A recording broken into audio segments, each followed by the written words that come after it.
Hi everyone, कैसे हो आप सभी लोग। आई होप आप लोग अच्छे होंगे। मैं हूं राहुल जेसवाल एंड स्वागत करता हूं आप सभी का एक बार फिर हमारे यूट्यूब चैनल JR ट्यूटोरियल्स में। फ्रेंड्स, आज अगेन आपके सामने मोस्ट इंपॉर्टेंट ज्योग्राफी का लेक्चर वीडियो लेकर आ चुका हूं दोस्तों, जिसमें आज के दिन हम लोग पढ़ने वाले हैं हमारे 8th स्टैंडर्ड के लिए ज्योग्राफी सब्जेक्ट का जो हमने चैप्टर की शुरुआत की थी, एक न्यू चैप्टर की शुरुआत की थी दोस्तों, जिसका नाम है चैप्टर नंबर 5 ओशियन करंट्स। तो आज हम लेकर आ गए हैं इस चैप्टर का लेक्चर नंबर 2, जो कि अगेन एक बहुत ही ज्यादा इंपॉर्टेंट लेक्चर वीडियो होने वाला है।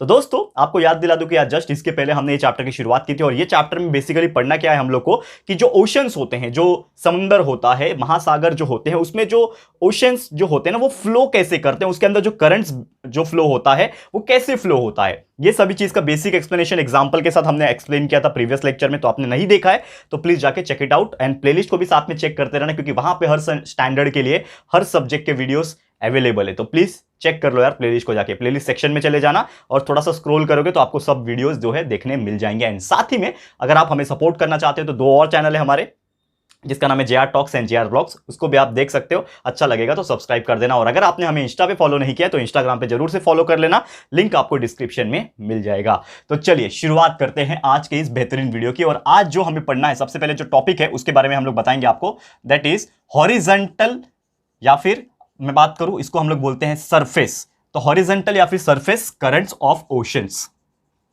करंट्स ऑफ ओशन, इसके बारे में हम लोग आज पढ़ने वाले हैं। ओके, अब थोड़ा सा इसको ध्यान से समझने की हम कोशिश करते हैं। हॉरिजॉन्टल सरफेस या फिर जो सरफेस ऑफ करंट्स जो है, कि कैसे जो समंदर होता है उसका जो सतह होता है, सतह मतलब क्या होता है, सरफेस, ऊपर का जो लेयर जिसको सरफेस ही बोलते हैं ना, तो सरफेस में कैसे किस प्रकार से वो फ्लो करते हैं, कैसे करंट्स डेवलप होता है उसमें, ये सभी चीज आज डिस्कस करेंगे। तो थोड़ा सा ध्यान लगा के देख लेना। तो सबसे पहली बात अगर हम बात करें कि जो फ्लो होता है सरफेस का, ठीक है ना, फ्लो होता है जो सरफेस का, वो लगभग जो ओशन के अंदर जितना भी पानी रहता है ना, उसका सिर्फ और सिर्फ 10% ही होता है। यानी कि समझ लो कि आपका पूरा का पूरा समंदर का गहराई कितना है, समझ लो, एक मैं ऐसा इमेजिनेशन डायग्राम बनाता हूं, ये पूरा समंदर है समझ लो। अब समंदर बहुत गहरा है, ये सबसे ऊपर का लेयर है समुद्र का, लेकिन इसके अंदर भी पूरा पानी है ना। लेकिन मुझे एक बात बताओ कि जो समंदर का पानी बहता है वो क्या पूरा बहता है कि सिर्फ ऊपर का ही बहता है? ऐसा ऊपर का ही बहता है ना। तो नॉर्मली अगर बात बोलूं कि जो ऊपर का पानी जो है वो ऐसा फ्लो होता है, जिसको हम लोग करंट्स बोलते हैं, फ्लो करना जो बोलते हैं करंट्स, वो सिर्फ पूरे के पूरे समंदर का, पूरा समंदर में जितना भी पानी है उसका सिर्फ और सिर्फ कितना होता है, वो 10% होता है। यानी कि 10% पानी फ्लो होता है, बाकी अपने जगह रुका होता है। समंदर में आप जाते हो, कहीं पे भी बीच पे जाते हो, तो आपने देखा होगा कि लहरें उठती है, तो वो जो लहरें होती है, जो करंट्स होती है, वो सिर्फ 10% होती है। बाकी जो समुद्र इतना गहरा है वो नहीं मूव होता है, वो अपने अंदर एकदम शांत होता है। आप कहीं पे भी आपने मूवी वगैरह देखा होगा, तो आप समंदर के एकदम बीच में चले जाओ, बहुत अंदर चले जाओ, तो एकदम समंदर ना शांत रहता है, उसके अंदर ज्यादा फ्लो नहीं आता है। फ्लो कब आता है? जब कोई साइक्लोन आया, जब कोई सुनामी आ गया, या फिर बहुत अलग अलग टाइप के जो एक्टिविटीज होते हैं ना समुद्र के अंदर, फ्लड आ जाता है कभी, उसको हम लोग क्या बोलते हैं, मुझे याद नहीं आ रहा है अभी वो वर्ड को क्या बोलते हैं एग्जैक्टली, हाई टाइड्स लो टाइड्स भी आते हैं। तो इस प्रकार जब लहरें उठती है तो वो बीच का समंदर भी एकदम मूव करने लगता है। लेकिन ज्यादातर समंदर आप देखोगे, अंदर चले जाओगे ना,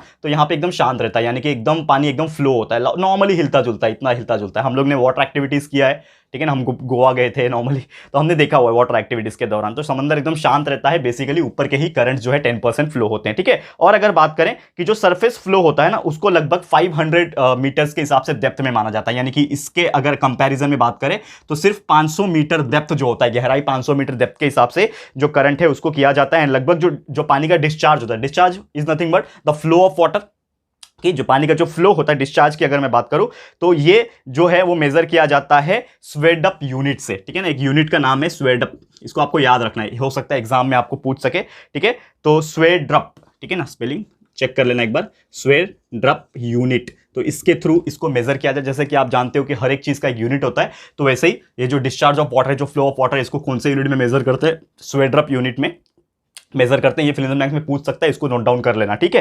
एंड साथ ही मैं अगर बात करूं जो कि किसके बराबर होता है, ये जो स्वेडअप यूनिट है, इसको अगर हम लोग कन्वर्ट करेंगे तो ये किसके बराबर होता है? ये होता है लगभग यहां पे equivalent to 1 million cubic metre per second, ठीक है ना, 1 मिलियन, ठीक है ना, 1 मिलियन क्यूबिक मीटर, ठीक है ना। क्यूबिक मीटर आप जानते ही हो, मीटर का क्यूब, ठीक है ना, मीटर का क्यूब। तो 1 million cubic metre per second, यानी इतना ज्यादा पानी फ्लो होता है। मतलब इसका डिस्चार्ज का रेट कितना हो गया?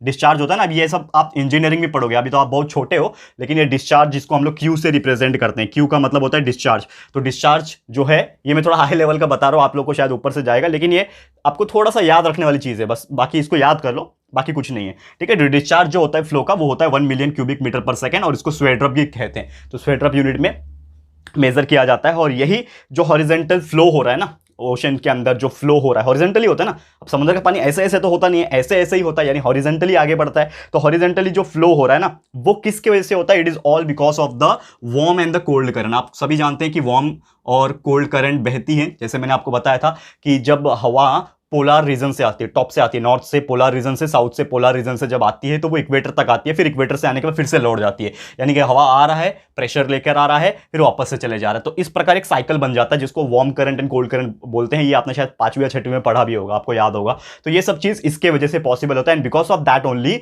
कि जो पानी होता है, जो सरफेस होता है वाटर का, वो भी क्या होता है? हॉरिजॉन्टली मूव करता है, पीछे भी आता है, मूव करता है, ये सब चीजें होती है। और इसके पीछे मून एंड सन का भी थोड़ा सा इफेक्ट होता है, साथ ही में अर्थ के रोटेशन का भी होता है, जो कि हम लोग आगे पढ़ेंगे आने वाले इस टॉपिक के अंदर, ठीक है।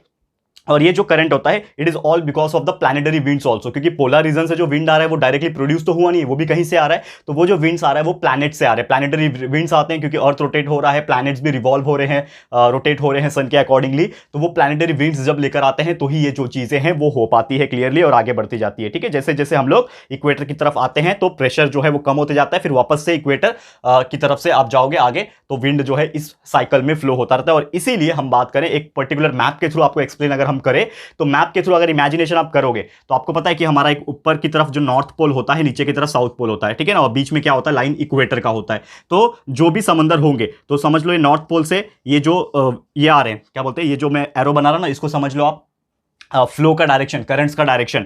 तो फ्लो आ रहे हैं यहां से इधर आएंगे, फिर इक्वेटर की तरफ आ रहे हैं, इक्वेटर से वो वापस भी लौट जा रहे हैं, इक्वेटर से वो वापस भी लौट जा रहे हैं। तो इस प्रकार जितने भी कंट्रीज रहेंगे इस हिसाब से वो ऐसे ऐसे आगे भी बढ़ जाते हैं। तो कहीं ना कहीं अगर देखा जाए तो इसमें सबसे बड़ा इंपॉर्टेंट रोल किसका है? विंड का है, और वो भी प्लैनेटरी विंड्स का। साथ ही में जो इक्वेटोरियल प्लेन्स होते हैं वहां पे भी वो चले जाते हैं। तो ये आपको छोटी छोटी जो बातें हैं, ये छोटी छोटी जो चीजें हैं, ये आपको याद रखनी है, बाकी इतना ज्यादा सोचने की जरूरत नहीं है, ठीक है ना। बहुत छोटा सा टॉपिक है, ज्यादा इसमें डिटेल में आपको जाने की जरूरत नहीं है। क्लियर है? तो उम्मीद करता हूं कि ये चीज आपको समझ में आ गया होगा। और यही जो चीज हमने पढ़ी है ऑलरेडी 7th में भी शायद आपने पढ़ा होगा, अगर आपको याद होगा तो ओशनिक करंट्स का जो मेन लेना देना है ना, वो आपके एयर प्रेशर बेल्ट्स के ऊपर ही है। एंड वो किसके ऊपर डिपेंड करता है? Obviously that depends upon the temperature and also the density of water.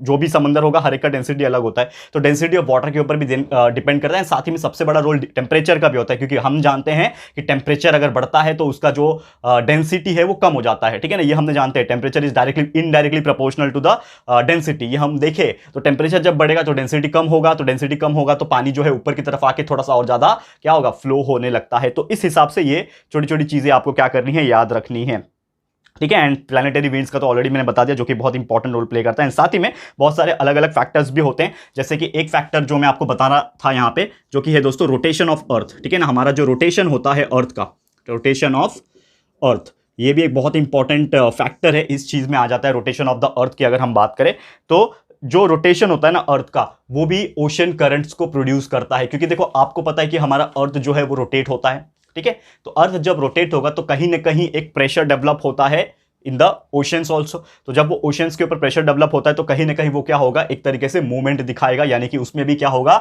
Currents जो है हॉरिजॉन्टल सरफेस के हिसाब से वो क्या करेगा? फ्लो करेगा। तो एक्चुअल में यहां पे बात करें तो जो नॉर्दर्न हेमिस्फीयर था, जैसे मैंने आपको एक चीज बताया था, मैं डायग्राम एक बना देता हूं यहाँ पे, इसको मैं रफ करता हूं फिलहाल में, थोड़ा सा छोटा सा डायग्राम है, एक इमेजिनेशन डायग्राम है, वो मैं आपको बताता हूं। लेट्स सपोज कि हमारा ये पृथ्वी है, ये हमारा गोल सा पृथ्वी। आप जानते हैं कि बीच का लाइन इक्वेटर होता है, ऊपर का नॉर्थ है, नीचे का साउथ है। और आप ये भी जानते हैं कि ये जो पार्ट है, ये नॉर्थ का पार्ट, इसको नॉर्दर्न हेमिस्फीयर कहते हैं। आपको पता होगा क्या बोलते हैं इसको? नॉर्दर्न हेमिस्फीयर, ठीक है ना, हेमिस्फीयर कहते हैं। और ये वाला जो पार्ट है इसको साउदर्न हेमिस्फीयर कहते हैं। क्या कहते हैं? साउदर्न हेमिस्फीयर, साउदर्न हेमिस्फीयर कहते हैं, ठीक है। ये आपको याद होगा। तो यहां पे कहने का मतलब यह है कि जब हमारा अर्थ रोटेट होता है तो जो नॉर्दर्न हेमिस्फीयर है ना, वो क्लॉकवाइज डायरेक्शन में घूमता है। यानी कि इन शॉर्ट अगर मैं बात करूं, यहां पे हम लोग क्या बोल सकते हैं कि जो ओशन करंट्स जो होता है, यानी कि जो हमारा समंदर के अंदर जो करंट्स फ्लो हो रहा है हॉरिजॉन्टली जो फ्लो हो रहा है, तो नॉर्दर्न हेमिस्फीयर में वो कैसा घूमेगा, वो घूमेगा दोस्तों क्लॉकवाइज डायरेक्शन, ठीक है। एंड साउदर्न हेमिस्फीयर में वो कैसा घूमेगा दोस्तों, साउदर्न हेमिस्फीयर में घूमेगा एंटी क्लॉकवाइज डायरेक्शन। समझ में आ रहा है? अब क्लॉकवाइज एंटी क्लॉकवाइज तो ये आप जानते होंगे, क्लॉकवाइज मतलब घड़ी जैसा सुई घूमता है, उस हिसाब से वो क्लॉकवाइज घूमेगा, ठीक है। तो आपका अगर वो नॉर्दर्न हेमिस्फीयर है तो इसमें जितने भी ओशन करंट्स रहेंगे वो किस हिसाब से घूमेंगे, इस हिसाब से घूमेंगे, ठीक है। और ये जो साउदर्न हेमिस्फीयर है, नॉर्दर्न में तो क्लॉकवाइज घूम रहे हैं इस प्रकार, ठीक है ना, इस प्रकार घूम रहे हैं यहां पे, लेकिन ये जो साउदर्न हेमिस्फीयर है इसमें वो घड़ी के डायरेक्शन के उल्टा घूमेगा, इस प्रकार घूमेगा, ठीक है। समझ में आ रहा है दोस्तों? तो उम्मीद करता हूं कि ये चीज आपको समझ में आ गया होगा। और ये याद रखने वाली बात भी है कि in northern hemisphere the ocean moves in the clockwise direction and in southern hemisphere the ocean currents move in the anti clockwise direction। ये आपको याद रखना है, क्लियर है? ये याद रखोगे एमसीक्यूज वगैरह या फिर कभी फिल इन द ब्लैंक्स वगैरह में पूछेगा तो definitely you will answer by itself, ठीक है। क्लियर है? तो उम्मीद करता हूं कि ये चीज आपको बहुत इजीली समझ में आ गया होगा। और एक छोटा सा लास्ट टॉपिक और रह गया, इसको भी हम लोग कंप्लीट कर देते हैं, जिसका नाम है कॉन्टिनेंटल, ठीक है। तो कॉन्टिनेंटल सरफेस की अगर मैं बात करूं, ठीक है, आप सभी जानते हैं कि हमारा कॉन्टिनेंट्स जो होते हैं वो अलग अलग जगह, there are 7 continents in the world, we all know that, ये तो हमने बचपन में भी पढ़ा हुआ है। तो कॉन्टिनेंट्स की अगर मैं बात करूं तो ये जो अलाइनमेंट होता है, कोस्ट लाइन का अलाइनमेंट जो होता है ना, वो ओशन करंट के हिसाब से वो चेंज भी होता रहता है, ठीक है। एंड साथ ही में जो वेलोसिटी होती है ना ओशन करंट की, वो लगभग होती है 2 to 10 किलोमीटर पर आवर। ये आपको याद रखना है, 2 से 10 किलोमीटर पर आवर, हर घंटे में, हर घंटे के हिसाब से वो 2 से 10 किलोमीटर जो ओशन करंट से वो बहता रहता है। Flow of current that is flow of oceans, ये आप याद रख सकते हो। तो इसका स्पीड कितना है, 2 to 10 किलोमीटर पर आवर। और ओशन करंट जो होता है लगभग 2 टाइप में डिवाइड होता है, और ये आपने थोड़ा बहुत पहले भी पढ़ा है, लेकिन मैं आपको बार बार जिक्र करता हूं, cold current and warm current. तो जो हमारा ओशन करंट्स होता है वो जनरली 2 टाइप में डिवाइड होता है, एक होता है कोल्ड करंट्स एंड दूसरा होता है वार्म करंट्स। और ये दोनों एग्जैक्टली क्या होते हैं, कोल्ड करंट्स क्या होता है पूरा एक्सप्लेनेशन, वार्म करंट्स क्या होता है पूरा एक्सप्लेनेशन, ये सभी चीज हम पढ़ेंगे, लेकिन आज नहीं, इसको हम लोग पढ़ेंगे हमारे अगले लेक्चर में दोस्तों, ठीक है। तो फटाफट से लेक्चर नंबर 3 में लेकर आ जाऊंगा, लेक्चर नंबर 3 फटाफट से मैं लेकर आ जाऊंगा, एंड आप लोगों को जो बचा हुआ टॉपिक है उसको भी एक्सप्लेन करूंगा, ठीक है। तो बस आज का वीडियो यहीं पे मैं समाप्त करता हूं और उम्मीद करता हूं कि आपको ये चीज बहुत अच्छे से क्लियर हो गया होगा। तो ये वीडियो आपको कैसा लगा है दोस्तों, प्लीज हमें कमेंट करके बताना है, अपनी राय और सजेशन जरूर से देना है। वीडियो अगर पसंद आया है, अच्छा लगा है, यूजफुल लगा है फ्रेंड्स, तो प्लीज वीडियो को लाइक कीजिएगा, शेयर जरूर से कर देना, अपने सारे फ्रेंड्स एंड रिलेटिव्स को फटाफट से शेयर कर देना दोस्तों। एंड अगर आपने अभी तक इस चैनल को सब्सक्राइब नहीं किया है तो फटाफट से हमारे चैनल को भी सब्सक्राइब कर देना, एंड साथ ही में एक बेल आइकन होता है उसको प्रेस कर देना दोस्तों, ताकि फ्यूचर में हम कभी भी वीडियोस को अपलोड करेंगे तो आप लोग को नोटिफिकेशन मिलती रहेगी, ठीक है फ्रेंड्स। तो मिलते हैं हमारे अगले वीडियो में। ये वीडियो देखने के लिए thank you and good bye.